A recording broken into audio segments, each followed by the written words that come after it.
선정과 주도, 네, 이슈를 선정하고 주도하는 능력. 지금은 이제 제가 최고위원이 아니니까 조금 그 부분에서 마이크 또는 스피커가 좀 약하긴 합니다만, 만약에 최고위원이 되면, 그죠? 그러면 이제 스피커가 커지는 거죠, 그죠? 그래서 예를 들면 아까 그 계엄 또는 뭐 대선 자금 이런 것들도 이제 스피커가 커져가지고 나가겠죠, 그죠? 또 친일 괴뢰 정부 이 얘기도, 그죠? 지금 윤석열 정부는 오늘 광복절에서 제가 오늘 그걸 규정을 짓자라고 했는데 친일 괴뢰 정부죠. 대한민국 정부가 아니에요.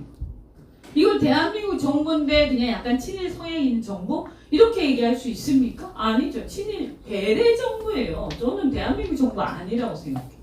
보수 정부 아닙니다. 그래서 제가 오늘 제가 광복회 회장님하고 아주 가까워요.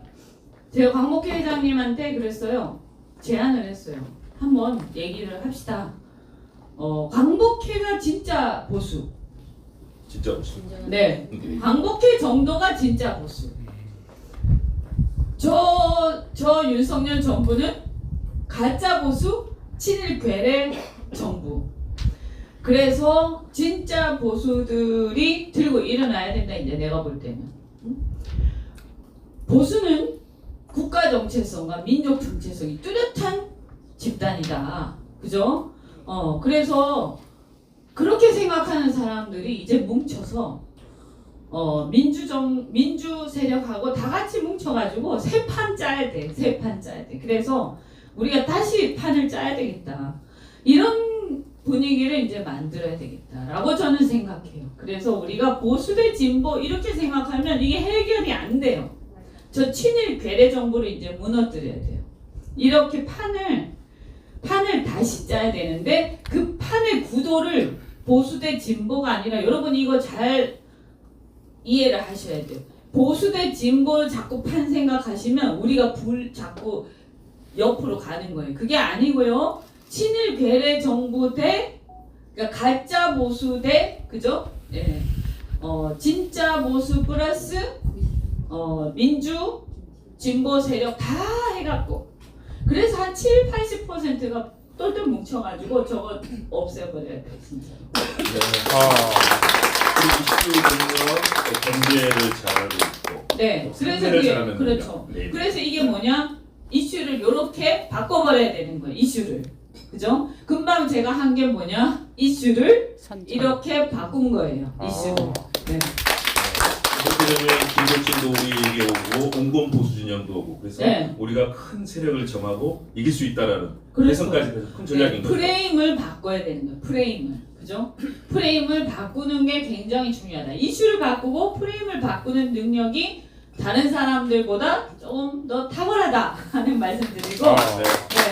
그 다음에 두 번째 아까 말씀하신 거 두 번째가 뭐냐 상대를 알고 또 보수 진영 내부를 잘 알고 있다. 보수 진영 안에서 아까 그런 광복회 같은 진짜 보수들이 분노하고 분개하는 것을 잘 알고 그분들이 사실 저를 좋아하세요.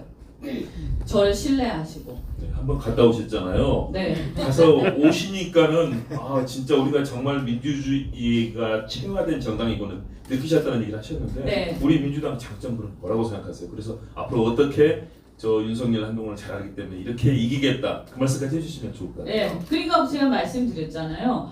윤석열 한동훈은 보수가 아니에요. 자꾸 보수랑 싸운다고 얘기하면 보수들이 뭉쳐버려요.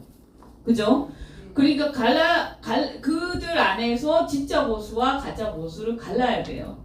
그리고 가짜 보수를 떼내고 진짜 보수하고 우리는 어쨌든 같이 함께 싸워야 돼요. 그거를 명심을 해야 돼. 그렇게 하지 않으면 절대 이 싸움은 끝이 안 납니다. 네.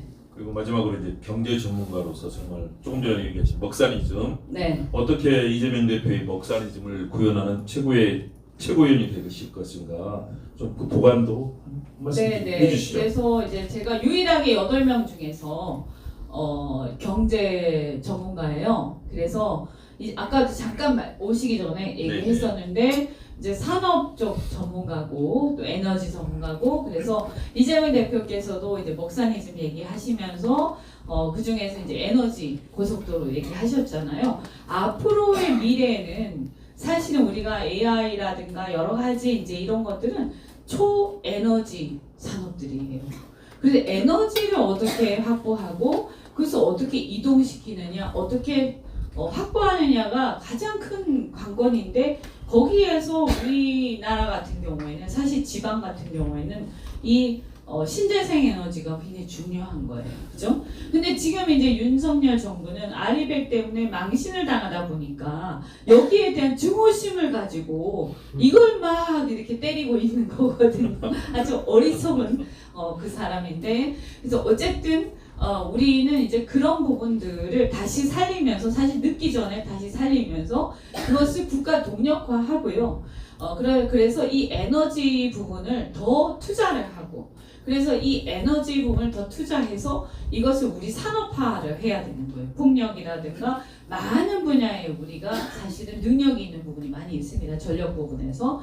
그래서 그것을 토대로 해서 AI라든가 이 전력이 많이 소모되는 이런 어떤 초미래 산업들이 있어요. 그래서 그런 부분에 우리나라가 경쟁력이 있기 때문에 이런 것들을 가지고 우리가 할 수 있는 비전이 있는 것들을 많이 이제 우리가 투자도 하고 여기에 육성을 해야 됩니다. 한국이 굉장히 미래 여기에 사실은 굉장히 우리가 사실 수위를 점하고 있기 때문에 그리고 이 반도체도 그 중에 하나인데 한국이 예를 들어서 지금 SK 하이닉스가 하고 있는 HBM 반도체 같은 경우에는 이 AI 지금 우리가 챗 GPT라든지 여러분 알고 계시는 이런 분야에 사실 거의 독점적으로 들어가는 반도체입니다.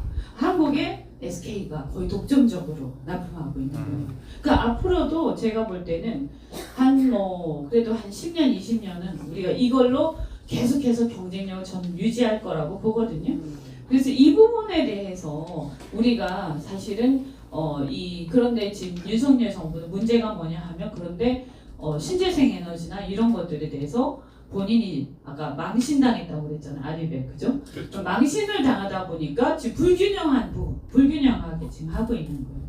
이런 거를 우리가 이제 정권을 잡아서 오히려 더 투자를 하고 연구개발을 해서 풍력 같은 경우에도 이걸 연구개발을 해서 효율성을 높여야 되는데 지금 중단돼 있어요. 이거 굉장히 지금 심각한 상황이라서 우리가 앞으로 더욱더 더 가열차게 해나가겠다 말씀드리고 제가 이재명 대표님하고 같이 이 점들에 대해서 이 부분들에 대해서 좀 심혈을 기울여서 좀 열심히 해나가겠습니다. 네, 국정원님 감사합니다. 우리 민주당 이재명이 항상 같이 하시는 우리